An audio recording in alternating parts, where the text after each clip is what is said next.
Hello guys, कैसे हैं आप लोग। उम्मीद करता हूं कि आप लोग सभी स्वस्थ होंगे और अपनी पढ़ाई को बहुत अच्छी तरीके से कर रहे होंगे। दोस्तों, आज का हमारा टॉपिक है फंडामेंटल राइट्स।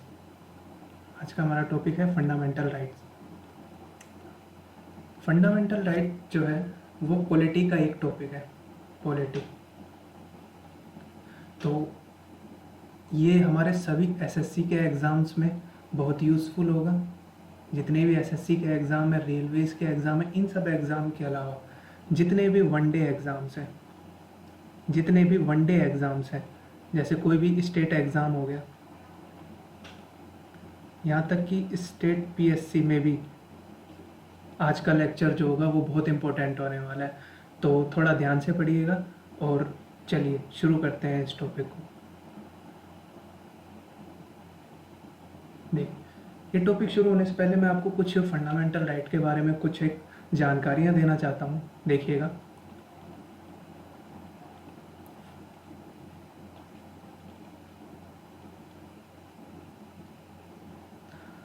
सबसे पहली चीज़ है कि हमारा जो फंडामेंटल राइट है वो हमारे कॉन्स्टिट्यूशन के कौन से पार्ट में आता है, या फिर हिंदी में कहें तो कौन से भाग में आता है।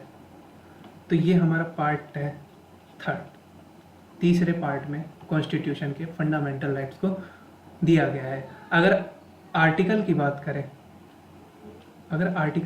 करें तो आर्टिकल 12 से लेकर 35 तक में फंडामेंटल राइट्स के बारे में हमें बताया गया है।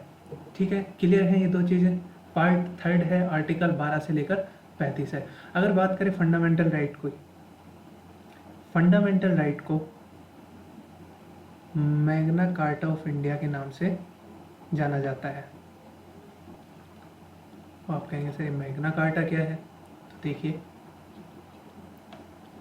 जो यूनाइटेड किंगडम है, यूनाइटेड किंगडम का जो कॉन्स्टिट्यूशन है, उस कॉन्स्टिट्यूशन की समरी वहाँ के कॉन्स्टिट्यूशन का सबसे इम्पोर्टेंट पार्ट है। जो ये उनके कॉन्स्टिट्यूशन की समरी है वो उनके कॉन्स्टिट्यूशन का सबसे इम्पोर्टेंट पार्ट है, और वो इस समरी को मैग्ना कार्टा कहते हैं। इसलिए फंडामेंटल राइट जो है वो हमारे इंडियन कॉन्स्टिट्यूशन का सबसे इम्पोर्टेंट पार्ट है। इसलिए फंडामेंटल राइट्स को मैग्ना कार्टा कहा जाता है। फंडामेंटल राइट्स को क्या कहा जाता है? मैग्ना कार्टा ऑफ इंडिया कहा जाता है। तो मैंने यहाँ क्या बताया आपको? 3 चीज़ें बताई कि फंडामेंटल राइट जो है वो हमारे कॉन्स्टिट्यूशन के पार्ट थर्ड में है। दूसरी चीज़, जो फंडामेंटल राइट्स के लिए हमको आर्टिकल दिए गए हैं वो आर्टिकल 12 से लेकर 35 तक आते हैं। तीसरी चीज़, जो हमारे फंडामेंटल राइट्स हैं उन्हें मैग्ना कार्टा ऑफ इंडिया के नाम से जाना जाता है। आई थिंक ये चीज़ क्लियर होगी। चलिए अगला देखते हैं, importance of fundamental rights. Importance देखते हैं। इन कॉन्स्टिट्यूशन पार्ट 3 मैं आपको बता चुका हूँ, ये पार्ट 3 है। There are fundamental rights which are described in article 12 to 35। ये चीज़ मैं आपको बता चुका हूँ। Because of fundamental right part 3 is known as Magna Carta of India. Part 3 की वजह से, sorry, because of fundamental rights part 3 is known as Magna Carta of India. जो पार्ट 3 है हमारे कॉन्स्टिट्यूशन का, उसे मैग्ना कार्टा ऑफ इंडिया के नाम से जाना जाता है। Indian constitution describe fundamental line in a wider form than any other country. इसका क्या मतलब है? इसका मतलब है कि किसी भी दूसरे देश से हमारे जो फंडामेंटल राइट्स हैं वो ज़्यादा है। यानी कि जो भी कोई और जितनी भी कंट्रीज़ है वो अपने जो सिविलियंस हैं उनको जितने फंडामेंटल राइट देती है, हम इंडियंस के पास जो है उनसे अधिक फंडामेंटल राइट्स है। हमारा कॉन्स्टिट्यूशन हमें उनसे अधिक फंडामेंटल राइट्स देता है। इसका यही मतलब है।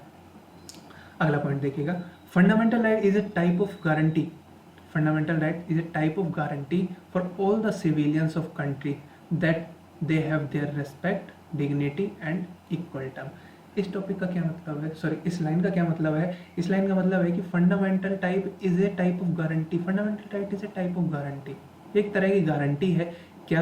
कि ये जो है हमारे जो कंट्री के जितने भी सिविलियंस हैं उनको इक्वल रेस्पेक्ट मिलेगी, उनको इक्वल डिग्निटी दी जाएगी। हर तरीके से सभी सिविलियंस, जितने भी हमारे कंट्री के सिविलियंस हैं, उनको उतनी ही रेस्पेक्ट दी जाएगी जितनी किसी और को दी जा रही है। ठीक है, ये इस पॉइंट का मतलब है। अगला देखिए, fundamental rights protect the civilians from hard rule of state. इसका क्या मतलब है? इसका मैं आपको एक बहुत बेस्ट एग्जांपल देता हूँ। अगर आपने हिस्ट्री पढ़ी हो, तो वहाँ पे जो राजा होता था, या जो भी उस टाइम जो पोस्ट हुआ करती थी, जो सबसे हाईएस्ट पोस्ट हुआ करती थी, जो राजा होता था या जो बादशाह होता था, वो जो कह देता था वो फाइनल माना जाता था। अगर उसने ये कह दिया, उसने अगर किसी व्यक्ति को दंड दिया कि इसका सर कलम कर दिया जाए, तो उसे रोकने वाला कोई नहीं होता था। वहाँ सिर्फ उसका राज चलता था, उस राजा का या उस बादशाह का राज चलता था। वो जो कह देगा वो फाइनल डिसीजन माना जाएगा।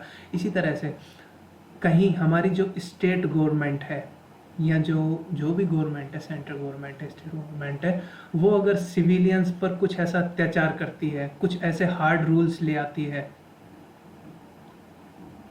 तो यहाँ के सिविलियंस के लिए बहुत ही दिक्कत का काम हो जाएगा। इसलिए इन सब से बचने के लिए एक फंडामेंटल राइट जो है वो बनाया गया, जो कि हमें इस सब चीज़ों से प्रोटेक्ट करके रखता है, इन हार्ड रूल्स से प्रोटेक्ट करके रखता है।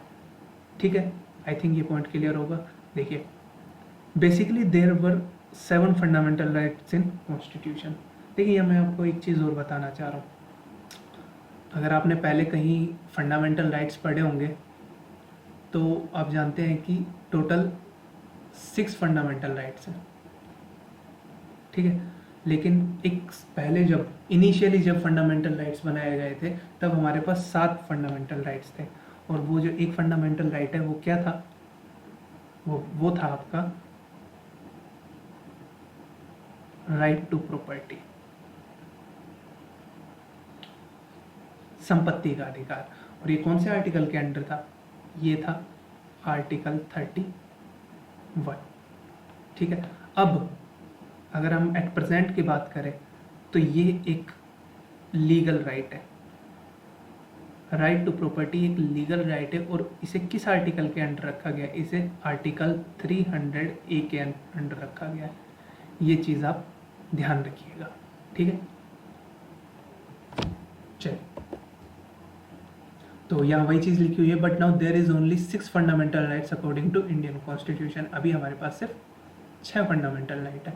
जो आर्टिकल 31 है, removed from fundamental right list and was made a legal right. देखिए, ये मैंने आपको बताया। ये चीज़ और एक याद रखिएगा, क्या किया है? आर्टिकल 31 को तो रिमूव कर दिया गया और उसे फंडामेंटल राइट्स की लिस्ट से भी बाहर कर दिया गया, उसे एक लीगल राइट बना दिया गया। और ये अमेंडमेंट ध्यान रखिएगा, ये 44th अमेंडमेंट, यानी कि 44वें संशोधन के तहत 1978 में राइट टू प्रॉपर्टी यानी कि संपत्ति के अधिकार को फंडामेंटल राइट की लिस्ट से निकाल करके लीगल राइट में ट्रांसफर कर दिया गया। और ये लीगल राइट का जो आर्टिकल था वो 300A था। ठीक है, आई थिंक ये 2 बात क्लियर होंगी आपको। चलिए, अब हम बात कर लेते हैं फंडामेंटल राइट्स की, कि हमारे पास क्या क्या फंडामेंटल राइट्स हैं। और ये फंडामेंटल राइट हमारे जाते हैं 14 से 32 तक। देखिए, पहला है राइट टू इक्वलिटी, यानी कि समानता का अधिकार। ये हमारे 14 से 18 तक है। ठीक है, दूसरा है राइट टू फ्रीडम, स्वतंत्रता का अधिकार। ये हमारे आर्टिकल 19 से 22 तक है।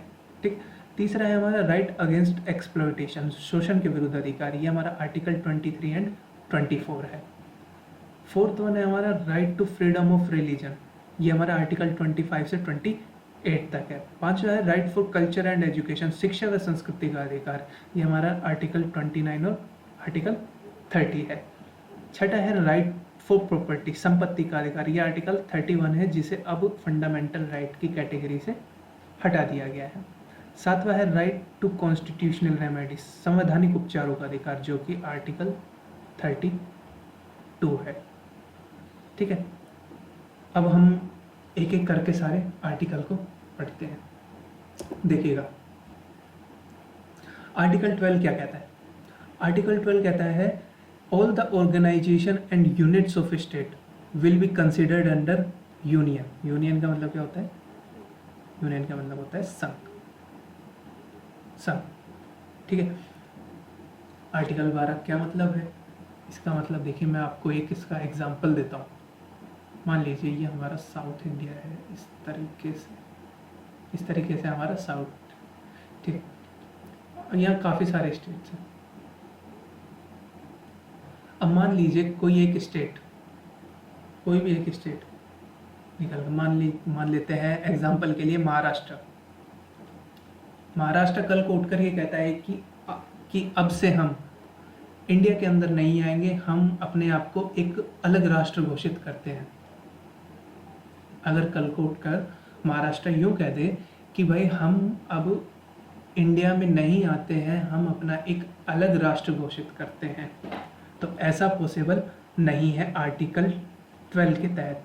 क्योंकि आर्टिकल 12 हमें ये कहता है कि जितने भी ऑर्गेनाइजेशंस हैं और जितने भी स्टेट हैं, सब संघ के अंदर, यूनियन के अंदर कंसिडर किए जाएंगे, ठीक है। तो इसका मतलब ये होता है, या फिर कोई ऑर्गेनाइजेशन भी हो सकती है कि ऑर्गेनाइजेशन कल को उठकर यूँ कह दे कि हम, मान लीजिए मुंबई में कोई ऑर्गेनाइजेशन है, जैसे कोई मान लीजिए जैसे रिलायंस है, सॉरी जैसे रिलायंस है, कल को उठकर अंबानी जी ये कहते हैं कि भाई हम इंडिया के अंडर नहीं आएंगे, तो ऐसा पॉसिबल नहीं है। क्योंकि आर्टिकल 12 कहता है कि जितनी भी ऑर्गेनाइजेशन है और जितने भी स्टेट हैं वो किसके अंदर कंसिडर किए जाएंगे? वो संघ के अंदर, वो यूनियन के अंदर कंसिडर किए जाएंगे, ठीक है। आई थिंक आर्टिकल 12 सबको क्लियर होगा। चलिए, आर्टिकल 13 क्या कहता है? It says fundamental right can not be amend in less term, power which will deduct fundamental right will be null. क्या मतलब है इसका? देखिए, जैसे कोई पावर आती है, कोई शक्ति है, जैसे मान लेते हैं कोई बिल लाया जाता है, और वो उस बिल का प्रावधान कुछ इस तरीके से है कि हमारे जो फंडामेंटल राइट्स हैं वो यहाँ तो रिस्ट्रिक्ट हो जाते हैं, यानी थोड़े कम हो जाते हैं, या कह सकते हैं उनका वॉयलेशन हो रहा है, कुछ भी कह सकते हैं, रेस्ट्रिक्ट हो रहे हैं या वॉयलेट हो रहे हैं। अगर ऐसा कुछ आता है, ऐसी कोई शक्ति आती है, ऐसा कोई बिल आता है, तो आर्टिकल 13 के अंदर ये प्रावधान है कि वो बिल या वो शक्ति या वो पावर को नल, शून्य घोषित कर दिया जाएगा या अमान्य घोषित कर दिया जाएगा, ठीक है। मैं एक बार फिर बता देता हूँ आर्टिकल 13 क्या कहता है। It says fundamental right can not be amend in less term, यानी कि कम नहीं हो सकते हमारे फंडामेंटल राइट्स, बढ़ सकते हैं लेकिन कम नहीं हो सकते हैं। और अगर ऐसी कोई पावर आती है, ऐसी कोई शक्ति आती है जो हमारे फंडामेंटल राइट्स को अमेंड करके उनकी पावर को कम कर दे रही है, क्या कोई ऐसी शक्ति या ऐसी पावर या ऐसा कोई बिल आ रहा है जिससे हमारे फंडामेंटल राइट रिस्ट्रिक्ट हो जा रहे हैं, तो उसे उसी समय नल घोषित कर दिया जाएगा, शून्य घोषित कर दिया जाएगा, ठीक है। आई थिंक आर्टिकल 13 क्लियर होगा सबको। अब एक ये पॉइंट है, ये क्या कहता है मैं आपको वैसे बता देता हूँ कि ये जो हमने यहाँ पढ़ा कि फंडामेंटल राइट को रेस्ट्रिक्ट या वॉयलेट नहीं किया जा सकता है, अगर ऐसा होता है तो कुछ आर्टिकल हैं, सुप्रीम कोर्ट जो है हमारा, उसके पास आर्टिकल 32 है। इसी प्रकार जो हाई कोर्ट है उसके पास आर्टिकल 226 है, जिसके तहत उस पर कार्रवाई की जा सकती है, ठीक है। ये पॉइंट आप पढ़ लीजिएगा, इसमें यही कह रहा है। चलिए, अब हमारे फंडामेंटल राइट शुरू करते हैं। पहला है हमारा राइट टू इक्वालिटी, यानी इसे कहते हैं समानता का अधिकार।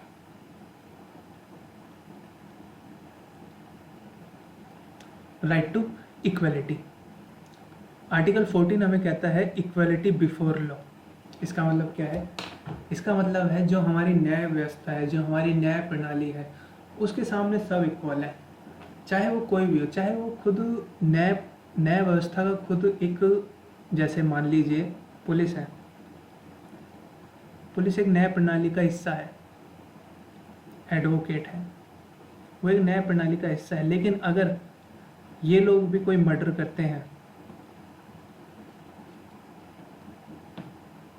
अगर ये लोग कोई मर्डर करते हैं या कोई आम आदमी कोई मर्डर करता है या कोई भी किसी भी तरह का क्राइम करता है, तो जो इन लोगों के लिए, जो आम आदमी के लिए जो लॉ बनाए गए हैं, जो न्याय व्यवस्था बनाई गई है, वही सेम इन पर भी, पुलिस पर और एडवोकेट, इन पर भी सेम चीज़ ही लागू हो गई। या इसके अलावा कह सकते हैं कि अमीर गरीब, अगर कोई कितना भी अमीर से अमीर आदमी है, अगर उसने कोई क्राइम किया है तो वो लॉ के सामने दोनों लोग, चाहे वो अमीर आदमी हो चाहे गरीब आदमी हो, हमारी न्याय व्यवस्था के सामने दोनों ही इक्वल होंगे। आर्टिकल 14 ये बताता है। ठीक है, आई थिंक ये क्लियर हो गया होगा। आर्टिकल 15 की अगर बात करें, अगर आर्टिकल 15 की हम बात करें तो कुछ टाइम पहले एक मूवी भी आई थी आर्टिकल 15 पे, आयुष्मान खुराना की, अगर आपने देखी हो तो उसमें भी यही चीज़ थी, prohibition of discrimination on religion, race, gender, caste and birth place. यानी कि आप किसी के साथ डिस्क्रिमिनेशन नहीं कर सकते हैं कि उसका रिलीजन अलग है, कि वो हिंदू धर्म से है, वो मुस्लिम धर्म से है, इस बिहाफ पे भी डिस्क्रिमिनेशन नहीं हो सकता है, ना रेस के बिहाफ पे, यानी कि ये काला है, ये गोरा है, इसके बिहाफ पे भी कोई डिस्क्रिमिनेशन नहीं होगा, ना कोई जेंडर के बेसिस पे होगा कि ये मेल है, ये फीमेल है, या किसी कास्ट या किसी बर्थ प्लेस, इन सब चीज़ों के बेस पे हम कोई किसी भी तरह का डिस्क्रिमिनेशन नहीं कर सकते हैं। हमारा कॉन्स्टिट्यूशन ये कहता है, इसकी एकदम प्रोहिबिशन है, इसकी एकदम मनाही है। ठीक है, देखिए आर्टिकल 16 क्या कहता है। आर्टिकल 16 कहता है equality of opportunity for public employment. जो हमारी सरकारी नौकरियां हैं उनके लिए सबको इक्वल अपॉर्चुनिटी दी जाएगी। अब हमारे बीच कुछ लोग होंगे वो सीधा यही कहेंगे कि सर जनरल, ओबीसी, एससी और एसटी की तो अलग अलग कट ऑफ दी गई हैं, तो ये बात तो वहाँ गलत हो जाती है। तो मैं ऐसे लोगों को बता दूं कि उस चीज़ का इस चीज़ से कोई लेना देना नहीं है। ठीक है, ये क्या चीज़ है ये मैं आपको बताता हूँ। मान लीजिए कोई सरकारी नौकरी है,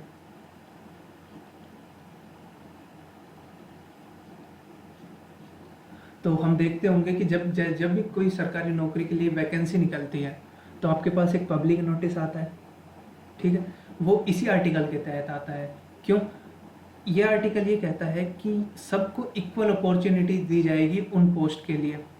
ऐसा नहीं हो सकता है कि उस डिपार्टमेंट में काम कर रहे लोग, जैसे ही मान लीजिए 50 वैकेंसी निकली वहाँ पर, तो वहाँ पर जितने भी लोग काम कर रहे थे उन्होंने अपने ही रिलेटिव्स को और अपने ही भाई बंधुओं को जो है वहाँ पर नौकरी दिला दी और वो 50 सीटें पूरी कर दी, बाहर कुछ आने ही नहीं दिया कि ऐसी कुछ वैकेंसी भी निकली थी। तो ऐसा नहीं हो सकता है।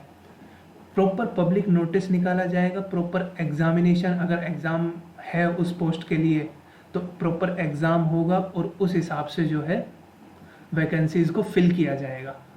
तो वो आर्टिकल 16 के अंडर होता है कि इक्वलिटी ऑफ अपॉर्चुनिटी, कि सबको एकदम इक्वल अपॉर्चुनिटी दी जाएगी उन पोस्ट के लिए, उस पब्लिक एम्प्लॉयमेंट के लिए। ठीक है, आई थिंक ये पॉइंट आपको क्लियर होगा। चलिए देखिए, ये आप एकदम याद करके रखिएगा। आर्टिकल 17 काफ़ी बार एसएससी में पूछा जा चुका है, फेवरेट क्वेश्चन है एसएससी का। आर्टिकल 17 हमें बताता है एबोलिशन ऑफ अनटचेबिलिटी, छुआछूत एकदम ख़त्म है।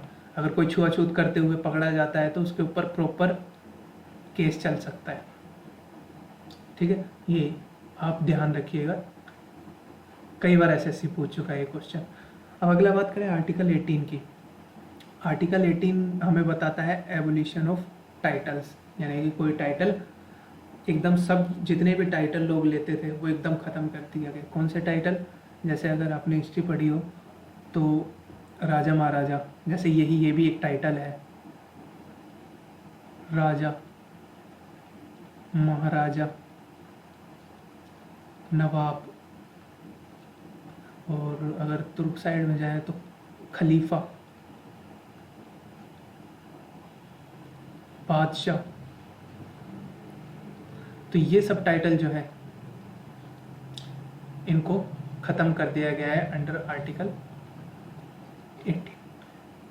18 के अंदर। ये सब आर्टिकल ख़त्म कर दिए गए हैं, सॉरी ये सब टाइटल ख़त्म कर दिए गए हैं। तो किस तरह के टाइटल हैं अभी हमारे इंडिया में? तो देखिएगा, इस समय दो तरह के टाइटल दिए जाते हैं। पहला एकेडमिक और दूसरा डिफेंस। एकेडमिक जैसे हम देखते हैं डॉक्टर का टाइटल दिया जाता है लोगों को पढ़ाई पूरे होने के बाद, उसके बाद इंजीनियर। तो ये सब टाइटल है, कौन से? एकेडमिक टाइटल है। डिफेंस में आप देखते होंगे मेजर, लेफ्टिनेंट या ब्रिगेडियर,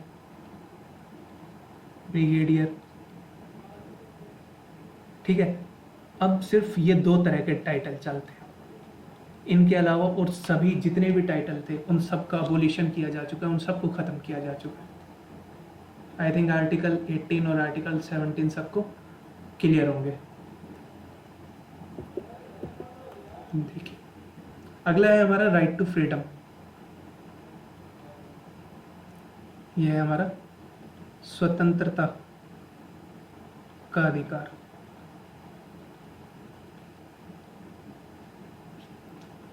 स्वतंत्रता का अधिकार देखिएगा, आर्टिकल 19 क्या कहता है? आर्टिकल 19 के अंदर ये 6 क्लॉज हैं, एक एक करके देखते हैं।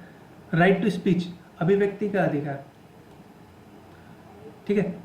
इसमें आपको एकदम, इसमें ये कहता है कि आप जो आप बोलना चाहते हैं, आपको बोलने की पूरी पूरी छूट है। आपका ये अधिकार है कि आप अपनी अभिव्यक्ति को प्रस्तुत कर सकते हैं। तो ये है अपना राइट टू स्पीच।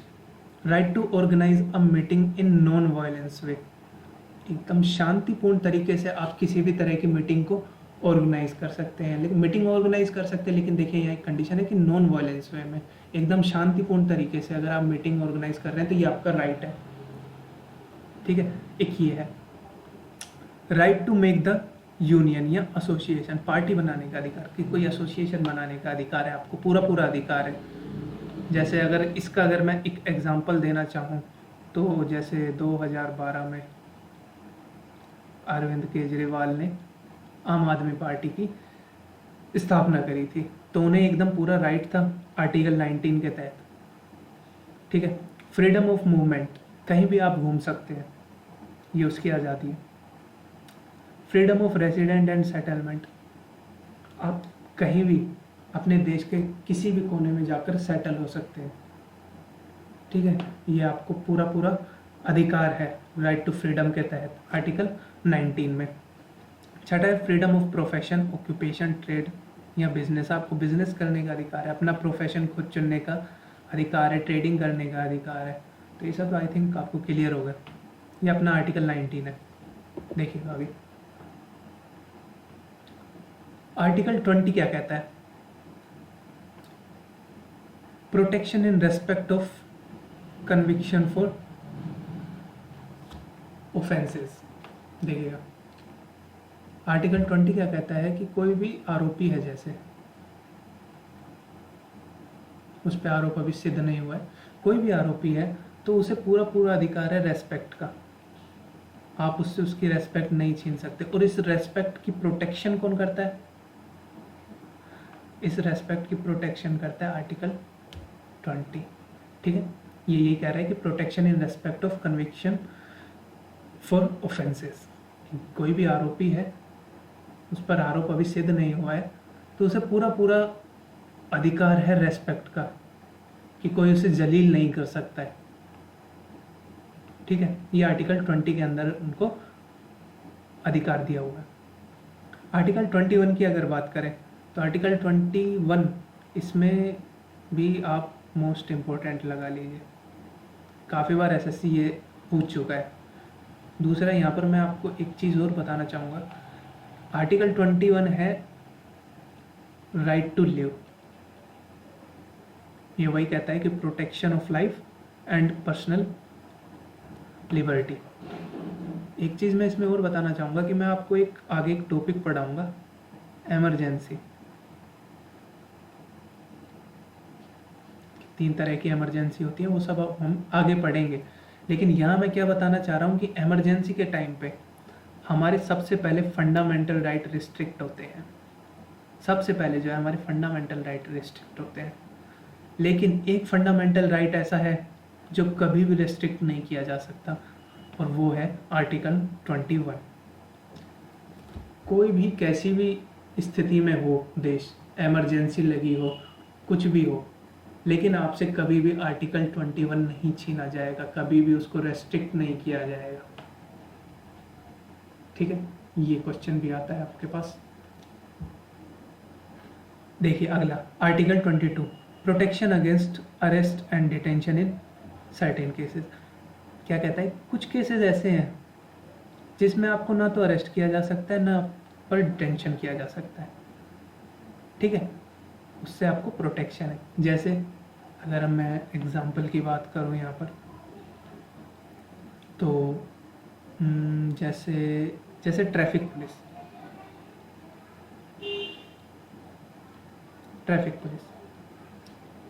जब आप रेड लाइट क्रॉस करते हैं या फिर आपके पास हेलमेट नहीं होता है, तो ट्रैफिक पुलिस कभी आपको अरेस्ट नहीं करती है। वो क्या करती है आपका, वो आपका चालान करती है, क्योंकि हमें प्रोटेक्शन मिली हुई है आर्टिकल 22 के तहत कि कुछ ऐसे केसेस हैं जहाँ पर हमारा अरेस्ट नहीं हो सकते, हम अरेस्ट नहीं हो सकते हैं। वहाँ हमारा, जैसे जब भी हम हेलमेट वेलमेट नहीं लगाते हैं या फिर रेड लाइट क्रॉस कर देते हैं, तो हमारा चालान होता है, हमें वो लोग अरेस्ट नहीं करते हैं। ठीक है, आई थिंक आर्टिकल 22 भी क्लियर हो गया होगा आपको। आगे चलते हैं। राइट अगेंस्ट एक्सप्लॉयटेशन, ये क्या है, हिंदी में इसको कहते हैं शोषण के विरुद्ध अधिकार।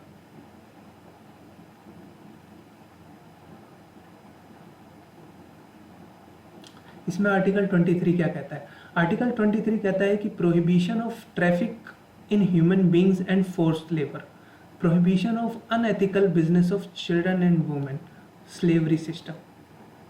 ठीक है, क्या कहता है कि आर्टिकल 23 कहता है कि हम ह्यूमन ट्रैफिकिंग नहीं कर सकते हैं। ह्यूमन ट्रैफिकिंग क्या होता है, जो इंसानों की खरीद फरोख्त होती है। जैसे आप कुछ केसेस न्यूज़ में सुनते भी हैं कि यहाँ ये इस तरह से ह्यूमन ट्रैफिकिंग करते हुए पकड़े गए हैं, तो ह्यूमन ट्रैफिकिंग नहीं हो सकती है।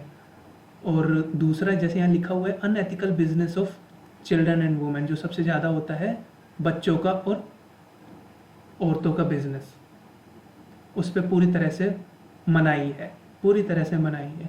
ना आप ह्यूमन ट्रैफिकिंग कर सकते हैं और ना ही आप फोर्स लेबरिंग करा सकते हैं, जिसे हम स्लेवरी भी कहते हैं।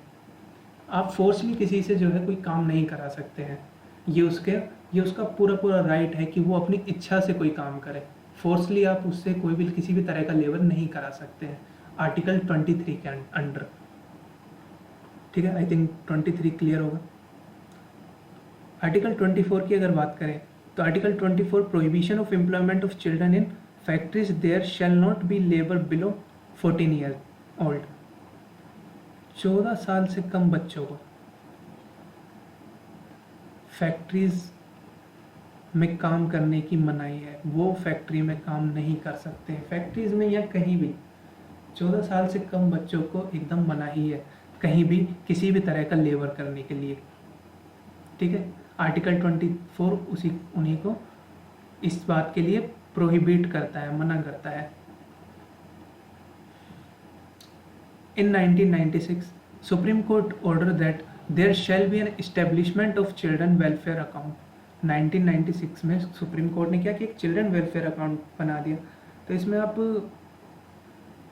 पैसा ट्रांसफ़र कर सकते हैं इस तरह के बच्चों के लिए जो मतलब 14 साल से कम उम्र के और जिनके माँ बाप नहीं है, तो उनको फाइनेंशियली हेल्प करने के लिए एक चिल्ड्रन वेलफेयर अकाउंट बनाया गया है। ठीक है, आई थिंक आर्टिकल 24 क्लियर होगा सबको। अब बात करते हैं right to freedom of religion. ये क्या है? ये होता है धार्मिक स्वतंत्रता का अधिकार, अगर हिंदी में कहें धार्मिक स्वतंत्रता का अधिकार। तो आर्टिकल 25 क्या कहता है इसके under? Freedom of conscience and free practice and propagation of religion. तो ये क्या कहता है कि आपको अपना धर्म स्वयं चुनने की पूरी आज़ादी, आपको पूरा फ्रीडम है कि आप अपना धर्म खुद से चुन सकते हैं। और दूसरा प्रोपगेशन ऑफ रिलीजन, और आप उसका प्रचार प्रसार भी कर सकते हैं। अपना धर्म खुद चुन भी सकते हैं और उसका प्रचार प्रसार भी कर सकते हैं। आर्टिकल 25 आपको ये सब करने का फ्रीडम देता है। आर्टिकल 26 क्या कहता है? Article 26 freedom to manage religious affair. मान लीजिए आपको कोई रिलीजियस इवेंट ऑर्गेनाइज करना है, तो आपको पूरा फ्रीडम है। इसका अगर एग्जाम्पल हम लें तो आप कई जगह देखते होंगे कि माता का जगराता होता है रात के टाइम पे, टेंट वेंट लगा के पूरा एकदम माता का जगराता होता है। तो वो आर्टिकल 26 के अंडर हमें वो फ्रीडम मिला हुआ है कि हम अपने जो रिलीजियस जितने भी इवेंट है, ऐसे इस्लाम में भी होता है, वो जब अपने रिलीजियस इवेंट करते हैं एकदम पूरा स्पीकर लगाकर, और वो कर सकते हैं क्योंकि वो हमें फ्रीडम मिला हुआ है उस चीज़ का। तो वो आर्टिकल 26 के अंडर ही मिला हुआ है। अगर आर्टिकल 27 की बात करें तो freedom of taxes for payment to promote religious culture. हमारे रिलीजियस किसी भी तरह के रिलीजियस कल्चर को प्रमोट करने के लिए जो भी वहाँ पेमेंट मिलता है, उनको जो भी दान मिलता है, उस पर किसी भी तरह का टैक्स नहीं लगाया जाता है। इस चीज़ का लोग गलत फ़ायदा भी उठाते हैं, आप और मैं, हम लोग जानते हैं। लेकिन ये हमारा आर्टिकल है कि हमें ये फ्रीडम दिया गया है कि जितने भी रिलीजियस कल्चर होंगे, कोई भी रिलीजियस जैसे संस्थान है, कोई भी ऐसी संस्थान है जहाँ पर कोई भी जैसे ऐसे दान पुण्य करता है, तो वहाँ पर कोई भी किसी भी तरह का टैक्स नहीं लिया जाएगा उस पैसे पर। तो ये आर्टिकल 27 के अंडर है। आर्टिकल 28 को थोड़ा ध्यान से पढ़िएगा, ये थोड़ा सा ट्रिकी है। Article 28 freedom to attend religious worship in certain educational institution. जो अपने एजुकेशनल इंस्टीट्यूशन होते हैं, जितने भी ऐसे शैक्षणिक संस्थान हैं वहाँ पर, लेकिन कुछ ऐसे एजुकेशनल इंस्टीट्यूशन हैं जहाँ रिलीजियस वर्शिप की जा सकती है। तो अब देखें कौन कौन से हैं। Institution which is completely undertaken by government, वहाँ पर कम्प्लीटली प्रोहिबिटेड है, वहाँ एकदम मनाही है। ऐसे इंस्टीट्यूशन, ऐसे संस्थान जो कि कम्प्लीटली अंडरटेकन है बाय गवर्नमेंट ने प्रॉपर अंडरटेकन किया हुआ है उनको। तो अगर आप पूछें कि उसके एग्जांपल जैसे Indian military academy, Indian naval academy, Indian air force academy, इस तरह के जो इंस्टीट्यूशन है वहाँ पर रिलीजियस वर्शिप कंडक्ट कराना एकदम मनाही है, उसका एकदम प्रोहिबिशन है। वहाँ हम अपने जितने भी रिलीजियस वर्शिप है वहाँ कंडक्ट नहीं करा सकते हैं। और आप भी समझते होंगे ये सब जगह पर रिलीजियस वर्शिप कंडक्ट कराना सही भी नहीं है। ठीक है। Institution which is undertaken by government but established for special aspect, वहाँ पर रिलीजियस एजुकेशन ग्रांटेड, ऐसी जगह पर हमें रिलीजियस एजुकेशन ग्रांट की जाती है। कहाँ पर? ऐसे इंस्टीट्यूशन, ऐसे संस्थान जहाँ पर जो अंडरटेकन किए हुए हैं गवर्नमेंट के द्वारा अपनाए गए हैं, वो गवर्नमेंट के हैं, लेकिन वो कुछ स्पेशल एस्पेक्ट, कुछ स्पेशल चीज़ के लिए बनाए गए थे। अब इसका बेस्ट एग्जांपल है जो हमारी प्राइमरी स्कूल है।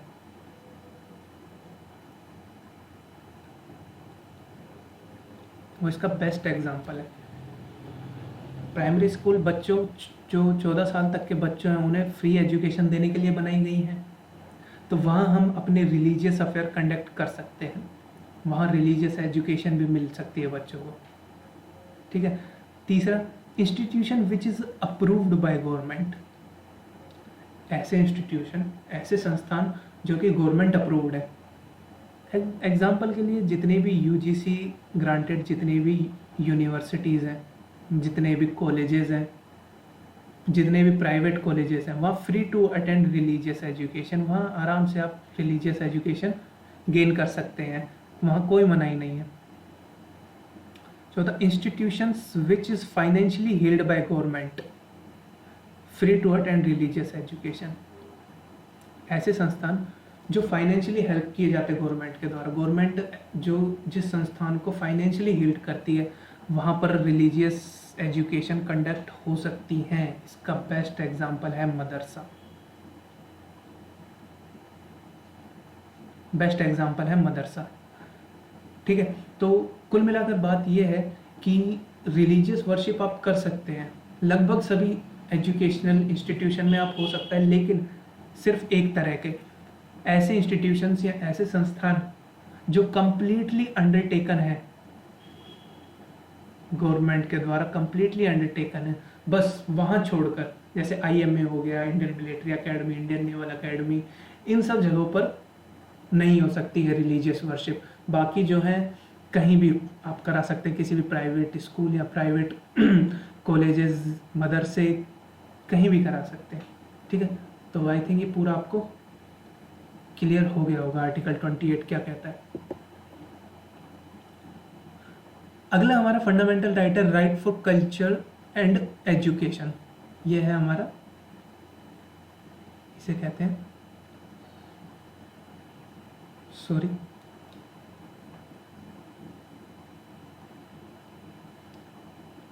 शिक्षा व संस्कृति का अधिकार।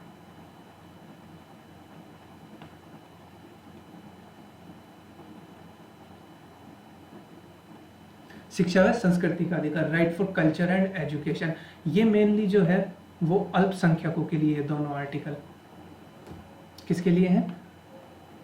माइनॉरिटीज के लिए, अल्पसंख्यकों के लिए। ठीक है, क्या है आर्टिकल 29 कहता है protection of interest of minority. जितनी भी माइनॉरिटी है, स्पेशली जो इस्लाम है, जो मुस्लिम कम्युनिटी है, उनका प्रोटेक्शन करना, उनके मतलब जितने भी अल्पसंख्यक हैं उनके हितों का संरक्षण जो है वो आर्टिकल 29 के अंडर किया जाता है। ठीक है, और आर्टिकल 30 कहता है कि right for minorities to establish and administer educational institution. इसका बेस्ट एग्जांपल है मदरसा। क्या है? Right for minorities to establish and administer educational institution, वो अपना एजुकेशनल इंस्टीट्यूशन इस्टेब्लिश कर सकते हैं आर्टिकल 30 के अंडर, जिसका एग्जांपल है अपना मदरसा। ठीक है, तो I think right for culture and education जो होगा फंडामेंटल राइट है वो आपको क्लियर होगा। मेन जो है इसका ये है कि ये माइनॉरिटीज़ के लिए है। ठीक, लास्ट हमारा फंडामेंटल राइट है राइट टू कॉन्स्टिट्यूशनल रेमेडी। ये क्या होता है? हिंदी में इसको कहते हैं संवैधानिक उपचारों का अधिकार। ये आपको नाम से पता चल रहा होगा, रेमेडी, कॉन्स्टिट्यूशनल रेमेडी, संवैधानिक उपचार, यानी कि ये उपचार करता है। यानी देखिए, according to this article Indian constitution give a right for constitutional remedies against the violation और transgression of any fundamental right. अगर कोई भी फंडामेंटल राइट जो है, कोई भी फंडामेंटल राइट अगर ऐसा आपको लगता है कि वो आपका फंडामेंटल राइट वायलेट हुआ है या कह सकते हैं रेस्ट्रिक्ट किया गया है, तो उसके लिए हमारे पास आर्टिकल 32 है। मैंने क्लास के शुरू में आपको एक बात बताया था कि सुप्रीम कोर्ट के पास आर्टिकल 32 है और हाई कोर्ट के पास 226 है। ठीक है, तो ये यही आर्टिकल 32 है क्या कि अकॉर्डिंग टू दिस आर्टिकल इस आर्टिकल के अनुसार Indian constitution give a right, ये हमें एक राइट दिया गया है आर्टिकल 32 के तहत कि अगर हमारे कोई भी फंडामेंटल राइट कोई वॉयलेट करता है या कोई रेस्ट्रिक्ट करने की कोशिश करता है तो हम सुप्रीम कोर्ट में आर्टिकल 32 के तहत अपील कर सकते हैं और हाई कोर्ट में आर्टिकल 226 के तहत अपील कर सकते हैं। ठीक है, आई थिंक ये क्लियर होगा। एक सबसे इम्पोर्टेंट इस आर्टिकल के लिए, इस आर्टिकल को सोल ऑफ कॉन्स्टिट्यूशन कहा जाता है। इस आर्टिकल को सोल ऑफ कॉन्स्टिट्यूशन कहा जाता है, संविधान की आत्मा, अगर हिंदी में बात करें तो संविधान की आत्मा। और ये किसके द्वारा दिया गया नाम? ये BR अंबेडकर के द्वारा ये नाम दिया गया। ठीक, ये काफ़ी बार ये क्वेश्चन आया है तो ये आप देख लीजिएगा, ये काफ़ी इंपॉर्टेंट है, सोल ऑफ कॉन्स्टिट्यूशन। ठीक है, आई थिंक आर्टिकल 32 सबको क्लियर होगा। इसके अलावा कुछ आर्टिकल और बचते हैं हमारे फंडामेंटल राइट्स में, ये और देखिएगा। आर्टिकल 33 है आर्म्ड फोर्स रूल। अभी आर्म्ड फोर्स रूल क्या है? और इसका एक एग्जांपल है आफ्स्पा। इसका एक एग्जांपल है आफ्स्पा। आर्म फोर्स रूल क्या है?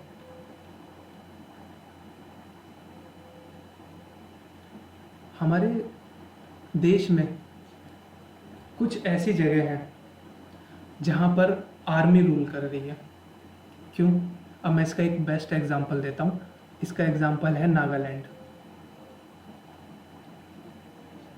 नागालैंड में आप एक ट्राइब का नाम सुना होगा, नागा ट्राइब। जो यहाँ की ये जो नागा ट्राइब है, ये बहुत वॉयलेंट ट्राइब है, बहुत वॉयलेंट ट्राइब है ये। तो ये ट्राइब क्या करती है ना, जो यहाँ गवर्नमेंट ऑफिशियल जाते हैं, नागालैंड में जो गवर्नमेंट ऑफिशियल्स जाते हैं, ये उनको परेशान करते हैं। ये जो नागा ट्राइब है ये गवर्नमेंट ऑफिशियल को बहुत परेशान करते हैं। यहाँ तक कि कुछ केस तो ऐसे हुए कि उनका मर्डर कर दिया गया था नागा ट्राइब के द्वारा। ठीक है, इस वजह से ये जो नागालैंड का कुछ हिस्सा है वहाँ पर हमेशा आर्मी रूल लगता है। और इसका एक एग्जांपल है आफ्स्पा। आफ्स्पा इसका एक एग्जांपल है। आफ्स्पा अगर अभी की बात करें तो आसाम में लगा हुआ है। आप न्यूज़ वगैरह में अगर न्यूज़ वगैरह देखते हैं तो वहाँ सुनते होंगे कि आसाम में आफ्स्पा लगा हुआ है। ठीक है, आई थिंक आर्टिकल 33 सबको क्लियर होगा क्या है। आर्टिकल 34 जो है वो मार्शल लॉ है। ये कब लगता है? एमरजेंसी के टाइम पे। तो एक तरह की एमरजेंसी ही होती है आर्टिकल 34। ठीक है, तो ये जब हम एमरजेंसी पढ़ेंगे इसको तब क्लियर करेंगे। ठीक है, तो ये आप ये ध्यान रखिए कि आर्टिकल 34 जो है वो एमरजेंसी है एक तरह की, जहाँ जिस एरिया में एमरजेंसी लगी होती है वहाँ काम करता है मार्शल लॉ। ठीक है, आर्टिकल 35 जो है ये protection of article 33 and 34। Article 35 कुछ नहीं है, बस वो 33 आर्टिकल 33 और आर्टिकल 34 का प्रोटेक्शन करता है कि ये चीज़ें जो है आर्टिकल 33 और 34 बने रहे। जिस तरह से आर्टिकल जो 32 है वो किसकी प्रोटेक्शन करता है? वो जितने भी हमारे फंडामेंटल राइट्स हैं, जितने भी हमारे फंडामेंटल राइट्स हैं उनका वॉयलेशन ना हो पाए, कोई उनका वॉयलेशन ना करे, इसलिए उनका प्रोटेक्शन करता है उन सभी फंडामेंटल राइट्स की। इसी तरह जो आर्टिकल 35 है ये प्रोटेक्शन करता है हमारे आर्टिकल 33 और 34 की।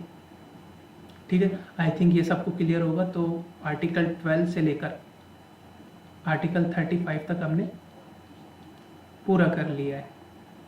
ठीक है, आई थिंक किसी को इसमें कोई दिक्कत नहीं होनी चाहिए।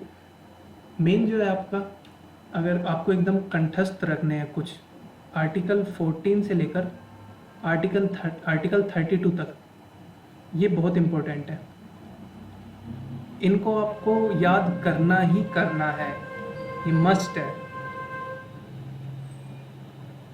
ठीक है, ये मस्ट है, ये आपको करना ही करना है। ठीक है, चलिए, अगर आपको क्लास अच्छी लगी हो, रिलेवेंट लगी हो, तो चैनल को सब्सक्राइब करिए, बेल आइकन प्रेस करिए।